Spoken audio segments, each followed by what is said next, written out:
While the political crisis in Sri Lanka is seemingly stabilizing with the new president and a cabinet at the helm of affairs, the island nation continues to grapple with the crippling economic challenges that have severely affected people's lives for weeks. The authorities are reaching out to Beijing seeking support amidst the crisis.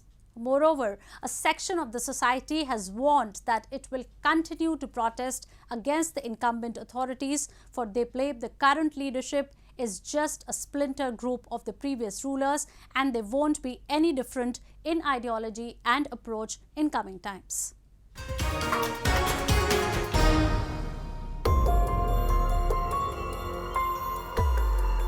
After a series of protests for over 3 months owing to the acute economic and humanitarian crisis in the country, Sri Lanka opened its presidential office this week.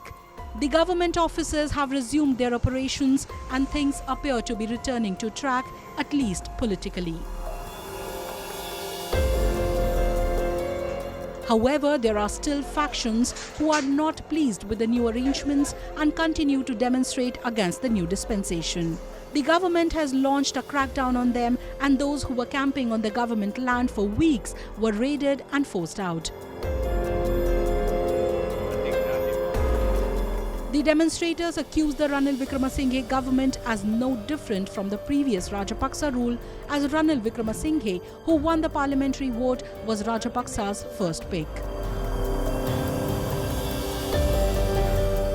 Protesters say they will continue to express their disappointment even after what they call the government's extreme measures to curb dissent. We are protesting for a just society and we are being attacked brutally, and we condemn and say we will continue this protest of love, whatever the attack they are going to give. Even today they might attack us, but we will resist and we will face it.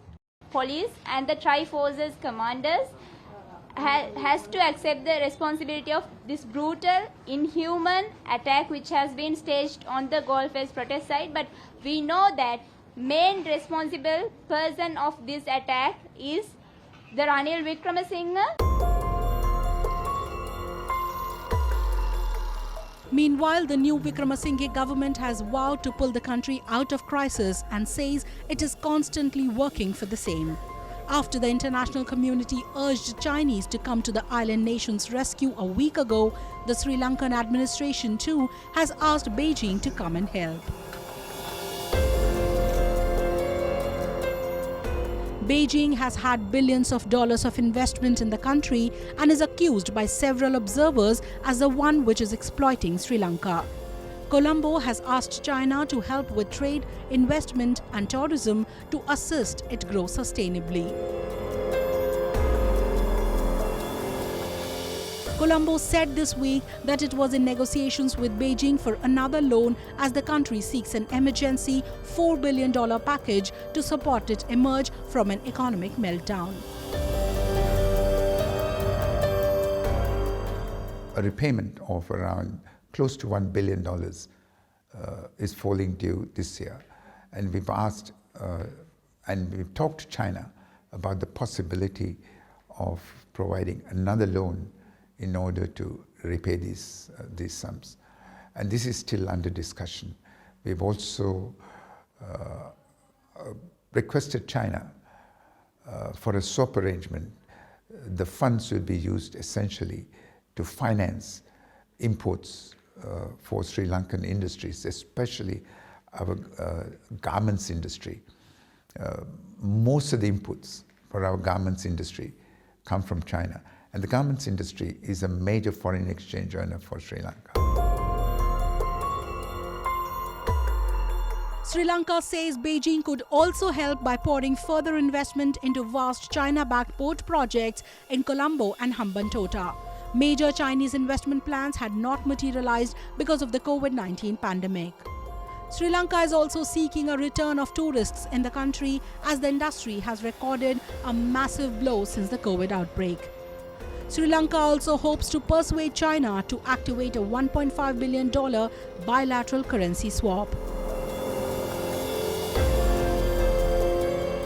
And while Sri Lanka hopes it would receive some form of assistance from China, Beijing has not been keen enough in providing Colombo the kind of support it seeks and needs. China pledged $500 million of emergency support for Sri Lanka in March, and apart from some support here and there, it hasn't really emerged as an ally. On the other side, neighboring India has been proactive and has assisted Sri Lanka with nearly $4 billion of worth. The government of India has maintained that the assistance will continue to its neighboring nation in coming weeks too.